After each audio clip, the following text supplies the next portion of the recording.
Hi అందరికీ చిక్కుడుకాయ ములక్కాడల కర్రీని ప్రిపేర్ చేసుకుందామా. దీనికోసం చిక్కుడుకాయల్ని తీసుకోండి. ఈ టైప్లో చిక్కుడుకాయలు మనకి ఈ సీజన్లో దొరుకుతాయండి. వీటిని ఒలిచేసుకొని మనం 1-2 సార్లు శుభ్రంగా కడిగేసుకున్నాక వేరొక బౌల్లోకి వాటర్ని తీసుకొని చిక్కుడుకాయలని ట్రాన్స్ఫర్ చేసుకోండి.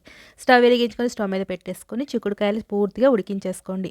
చిక్కుడుకాయ ముక్క సాఫ్ట్గా మగ్గిపోయాక మనం వీటిని వడకట్టేసుకొని వేరొక ప్లేట్లోకి ట్రాన్స్ఫర్ చేసుకోండి. వెలిగించుకొని స్టవ్ మీద బాండీని పెట్టేసుకోండి. దీంట్లో 1 టేబుల్ స్పూన్ నూనె, జీలకర్ర, ఆవాలు, కరివేపాకు, కొద్దిగా పసుపు వేసేసుకొని దీంట్లో సన్నగా తరిపిన ఒక ఉల్లిపాయ, 2 పచ్చిమిరపకాయలు వేసేసుకొని సాఫ్ట్గా మగ్గించేసుకోండి. దీంట్లోనే ములక్కాయలని 2 దాకా తీసుకొని వీటిని సన్నగా తరిగి పెట్టుకొని తీసుకోండి. అలాగే 2 కప్పుల టమాటాలను ఉప్పు, కారం సరిపడా వేసేసుకొని ఈ ముక్కలన్నీ కూడా పూర్తిగా మగ్గిపోయాక బాగా మిక్స్ చేసుకుంటూ ఉండండి.